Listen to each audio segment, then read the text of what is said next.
এক যুবকের একটি মানিব্যাগ ছিনতাই করে নিয়ে যায় বলে অভিযোগ এক ব্যক্তি। ঘটনা কৈলাসহর ইসবপুর এলাকায়।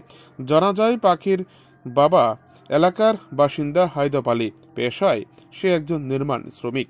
প্রতিদিনের মতো সে গতকাল বিকেলবেলা টিলাবাজার এলাকায় কাজ শেষ করে বাড়ি যাওয়ার সময় কৈলাসহরে একটি এটিএম থেকে ৭,৫০০ টাকা উঠিয়ে তার নিজ বাইকে করে বাড়িতে যাচ্ছিল।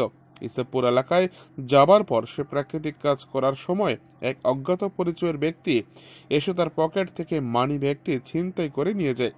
সে মানি ব্যাগের ভেতর নগদ অর্থ সহ ব্যাংকের এটিএম, পাশাপাশি বিভিন্ন ধরনের গুরুত্বপূর্ণ নথিপত্র ছিল। তার সে মানি ব্যাগটি ছিনতাই হয়ে যাওয়ার ঘটনায় সে মানসিকভাবে ভেঙে পড়েছে। পাশাপাশি তা ফিরে পাওয়ার জন্য আজ সংবাদ মাধ্যমের দ্বারস্থ হয়। কৈলাসহর থেকে নিজস্ব প্রতিনিধি রিপোর্ট, টিভি 100 বাংলা। কি হয়েছে হোসেন?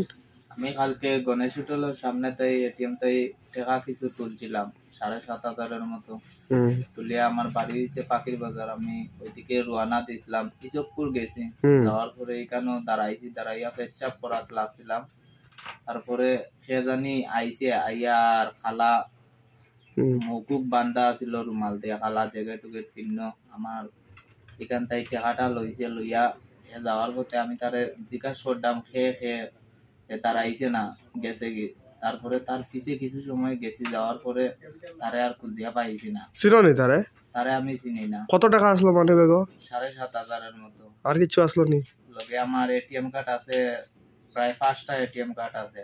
এটা হ্যাঁ, আধার কার্ড আছে, তারপরে প্যান কার্ড আছে, এই ভোটার আই কার্ড আছে, জেরক্স এটি আছে আমার মানি ব্যাগের ভিতরে। কালকে রাতে হয়েছে নি ঘটনা? রাত্রে। তোমার নাম কি?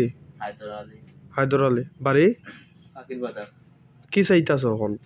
চাইতাছি আমার মানি ব্যাগটা যেমন পাওনের লাগে, এটার মধ্যে আমার অনেক ডকুমেন্ট আছে, যেমন আমি পাওনের লাগে দিতে শর্ত আছে। কি কাজ করো? রাজমিস্ত্রি।